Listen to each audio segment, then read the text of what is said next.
Hi, Dr. G. How are you? Good, how are you? Good. My name is Holly Castro, and I will be interviewing you today.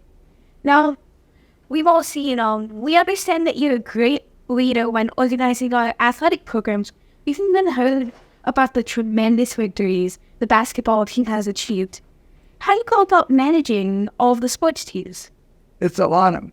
We have 66 sports teams. When I arrived, we had 6. But what was happening was only the biggest and fastest could play. There's a lot of other kids that are just as good, but maybe not as big. But they have the same interest, so we said, well, we're going to take a rule that we don't cut kids.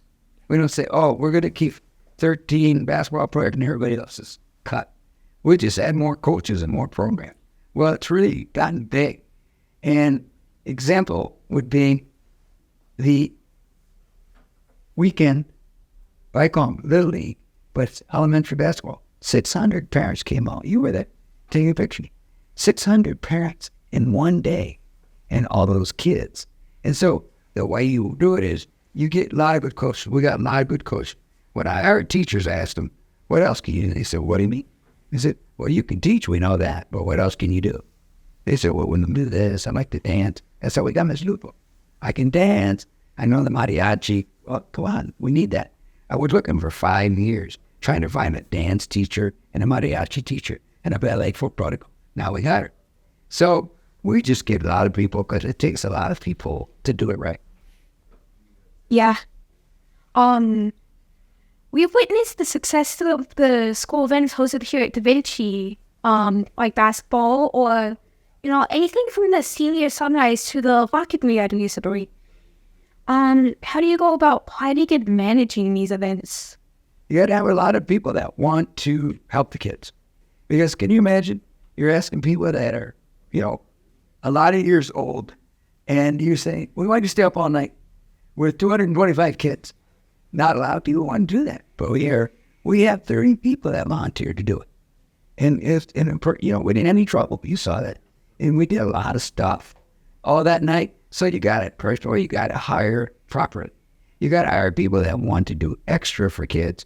Because if you don't, you can't have these programs. There are schools that have the kids that are having the interest, but they have no coaches. Or they have no theater people. Hard to get a theater person. They're hard to find.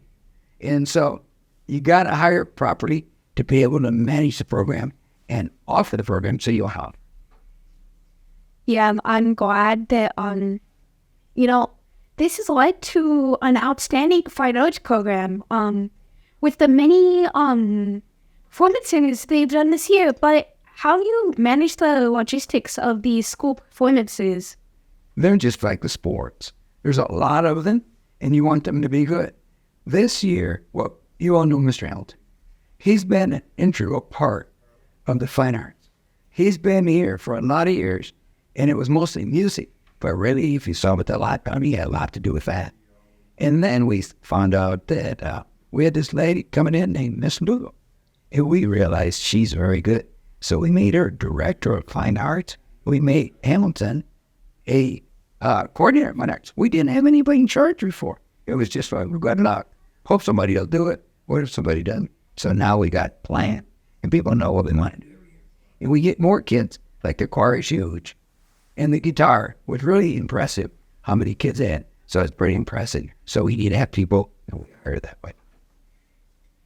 Yeah, I've noticed the school's approach to promoting itself, and I'm sure many of the viewers watching have too, including all of the school's advertisements and live sports games. What are your plans for broadcasting in the future? We want broadcasting to be a class, that you learn to do radio broadcasting, that you learn to do television, investigation, interviews, and then run the cameras like you're doing now. And have a regular, we want to build a regular TV station over at our new factory. And we want to have TV and radio production taught with certification for the students. Wow, that's amazing. So anyone can really do what they want to do here. That's all of the questions I have for you today. Thank you, Dr. Chi. Thank you.